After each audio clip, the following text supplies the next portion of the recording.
پیچیدہ جو ابحاث ہیں، گفتگویں ہیں، ان میں بڑھ چڑھ کے سینہ تان کے میرا عقیدہ یہ ہے، میرا نظریہ یہ ہے، تو دا جہنم میں، تیرا عقیدہ جائے جہنم میں۔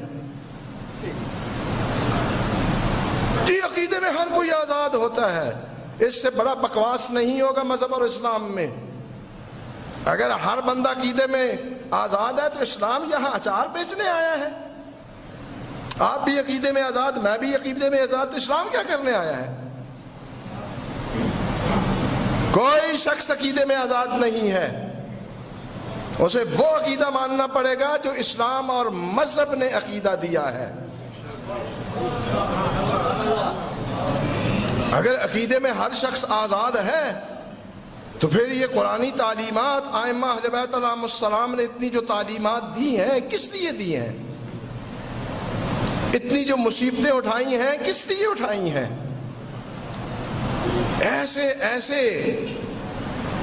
ایسی لغویات کو تقدس اور مذہب کا لباس چڑھا دیا گیا ہے کہ انسان بے ہوش ہوتا ہے کہ یہ باتیں شیعہ حضرات کریں اور اہل بیت کے ماننے والے کریں۔ اگر ہر بندہ عقیدے میں آزاد ہے تو سید شاہ عبد العظیم حسنی معصوم کی خدمت میں جا کے اپنا عقیدہ کیوں پیش کرتا ہے؟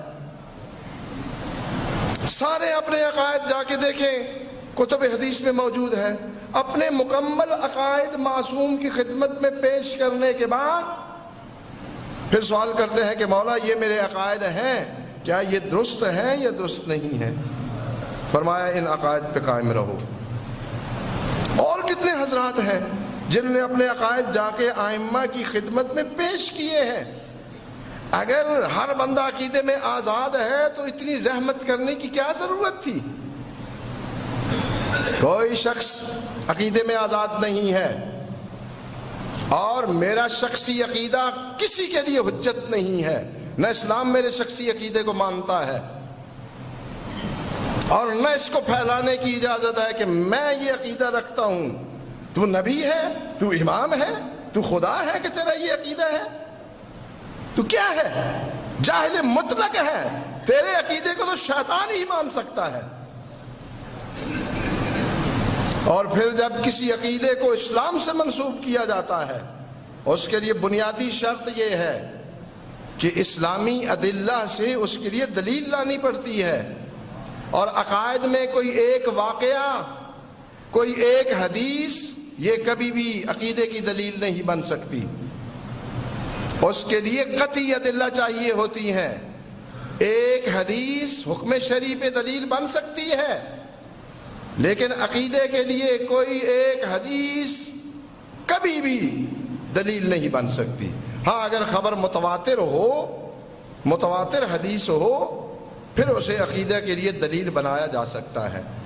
یہاں من گھڑت واقعات بنا کے خود ان کو پھر دلیل کے طور پہ پیش کر دیا جاتا ہے۔ جناب یہ واقعہ آیا ہے، آپ انشاءاللہ مسجد سے نکل کے آج ایک تسبیح مجھ پہ تبرک کی پڑھنا، لیکن یہ حقیقت سن لیں، کیونکہ یہ ایام ہیں حضرت امام صادق علیہ السلام کی نیاز کے۔